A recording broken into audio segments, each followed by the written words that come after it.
Nations have armies, but in Pakistan, the army has a nation. This isn't just a clever turn of phrase, it's the tragic plot twist in the story of Pakistan's failed attempt to become a democracy. The seeds of military dominance were planted even before Pakistan's birth. In 1945, Muhammad Ali Jinnah, the man who dreamed Pakistan into existence, was secretly battling terminal tuberculosis. Assalamu alaikum and welcome to the channel. Today's lecture is specially designed for CS aspirants and anyone interested in understanding the crucial dynamics of civil-military relations in Pakistan. So this topic is not only vital for your exam preparation but also essential for grasping how our country political and security landscape has evolved over the decades. Whether you are preparing for the CSS exams or simply want to enhance your general knowledge, so this session will provide you with a detailed and insightful analysis of military intervention scopes and their impact on Pakistan governance and foreign policy. So let's dive in and explore the complex relationship between civilian governments and military establishment that has shaped Pakistan history. Civil-military relations are a cornerstone of any nation's political landscape, shaping the balance between elected civilian authorities and the armed forces. So in countries where this relationship is unstable, it often leads to military interventions, coups and blurred lines of authority. Pakistan provides a striking case study, having experienced multiple military coups in 1958, 1977 and 1999 that have profoundly influenced its governance, foreign policy and security apparatus. Understanding these dynamics is crucial for grasping the challenges of democratic consolidation and the emergence of hybrid regime where civilian and military roles are often indistinguishable. So historical overview: military coups in Pakistan. The 1958 coup. 1958, President Sikandar Mirza dissolved the Constituent Assembly and dismissed the government, appointing General Ayub Khan as Chief Martial Law Administrator. Within days, Ayub Khan ousted Mirza and assumed the presidency, marking Pakistan's first direct military rule. The 1977 Operation Fair Play. On 4th July 1977, General Ziaul Haq led a coup against Prime Minister Zulfikar Ali Bhutto. The military dissolved assemblies, suspended the constitution and imposed martial law. This era saw significant Islamizations and a shift away from founding vision of secular Pakistan.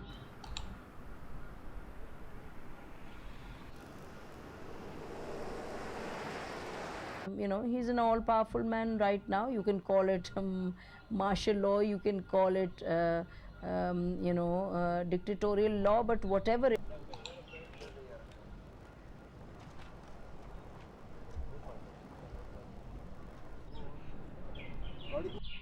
The 1999 coup. In October 1999, General Pervez Musharraf overthrew Prime Minister Nawaz Sharif after Sharif attempted to dismiss him.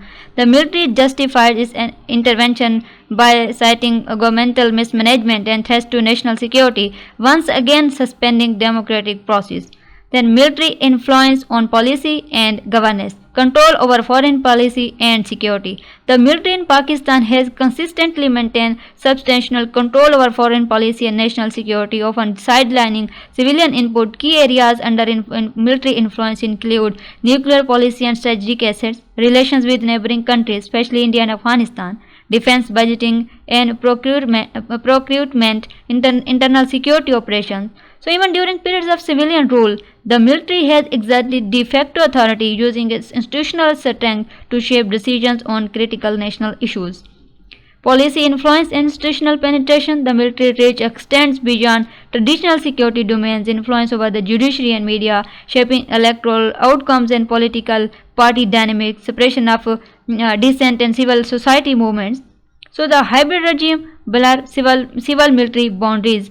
Pakistan's current political system is often described as a hybrid regime where the veneer of civilian governance masks the underlying dominance of the military. Civilian governments operate under significant constraints with key decisions requiring military approval. So this hybrid model blurs the boundaries between military and civilian spheres, making it difficult to distinguish where one ends and the other begins. Implications of blurred boundaries: democratic deficits, policy incoherence, institutional weaknesses, and public perception. fires his defence chief over claims of a coup plot. A feud between the military and the government is being fought in the media. How will it end? And is the government already so weak and discredited that it may soon fall? This is Inside Story. Civilian institutions remain underdeveloped, unable to assert full control or provide effective governance. The military is often perceived as a stabilizing force which can erode support for democratic process. And institutional reforms strengthen parliamentary oversight and judicial independence to ensure civilian supremacy, formalize civil-military dialogue through advisory bodies with clear constitutional mandates, then promote civic education to foster understanding of democratic norms and the dangers of unchecked military power, and leverage external pressure and incentives to encourage democratic consolidation. Implications of blurred boundaries: for instance, the recent regime change orchestrated against Imran Khan government allegedly influenced by the United States.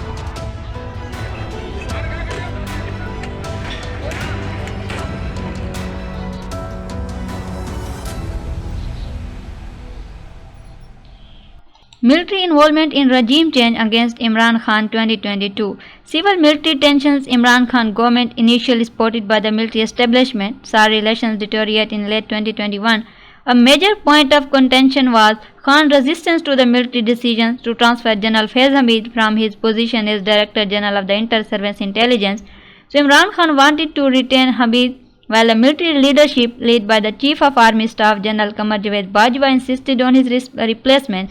So this agreement marked a turning point, with military gradually withdrawing its support for Imran Khan administration. The no confidence motion and military role. In April 2022, Imran Khan was removed from office through parliamentary no confidence vote. While the process was constitutional, Khan and his supporters alleged that it was orchestrated by the military in a collaboration with opposition parties. So observers noted that military shift in allegiance was visible as it began to facilitate opposition activities and signal its neutrality, which in Pakistan context often means tacit support for change. Then reports indicates that senior generals, including Army Chief, played a behind-the-scene role in ensuring the success of no confidence motion by withdrawing institutional backing from Khan and allowing opposition parties to consolidate their position. Following Imran Khan ouster, the military was accused of orchestrating a crackdown on his party, the PTI, with mass arrest and legal actions against its leaders and supporters. Of Pakistan, Imran Khan was ousted through a controversial vote of no confidence, brought in by a coalition of 13 political parties backed by the then Army Chief. We look back at how the state has been using its entire force to eliminate Imran Khan and his party and suppress the voice of his supporters committing blatant human rights violations. The threat letter cipher controversy, a key episode in the regime change narrative, was the so-called threat letter cipher controversy. The letter in March 2022, Pakistan ambassador to the US, Asad Majid Khan, sent a diplomatic cable to Islamabad summarizing a conversation with US officials, including Assistant Secretary of the State Donald Lu. So the US side expressed concern over Imran Khan's foreign policy choices, particularly his visit to Russia, and hinted that US-Pakistan relations would be impacted by the outcome of no confidence vote against Imran Khan. So Khan publicly displayed the letter, alleging it was evidence of foreign conspiracy with US involvement to remove him from power. So he argued that the military leadership was complicit in this conspiracy but not supporting his government in the face of external pressure. Then Ambassador Asad Majid positions. Asad Majid Khan clarified that the cable was a routine diplomatic communication and that its contents were misrepresented for political purpose. The National Security Committee, which includes top military and intelligence officials, revived the letter and concluded that there was no confidence of foreign conspiracy. Then 7 March 2022, farewell launch for Asad Majid Khan. Conversation with US officials lead to cable. 27 March 2022, Imran Khan publicly waves the threat letter at a rally. And 10 April 2022, Imran Khan removed from office by no confidence vote. So post April 2022, crackdown on PTI and its supporters, military accused of orchestrating suppression. So blurred boundaries and hybrid regime. The events of 2022 highlight the persistent influence of Pakistan military in political transitions. While the military did not directly intervene with Its withdrawal of support and subsequent actions against Imran Khan party demonstrate the blurred boundaries between civilian and military spheres in Pakistan hybrid regime. The threat letter episode exemplifies how diplomatic communications can be politicized, with both civilian and military actors leveraging such incidents for their own narratives. So the regime change against Imran Khan in 2022 underscores the enduring power of Pakistan military establishment in shaping political outcomes. The controversy surrounding the threat letter and subsequent crackdown on Imran Khan's supporters reveal how civil-military boundaries remain fluid, with generals playing a decisive, if an indirect role in government transitions. For Pakistan to achieve a genuine democratic stability, it must address these structural imbalances, ensuring that civilian institutions are empowered and that diplomatic processes are shielded from political manipulation. So only then can the country move beyond cycles of intervention and truly realize the promise of democratic governance.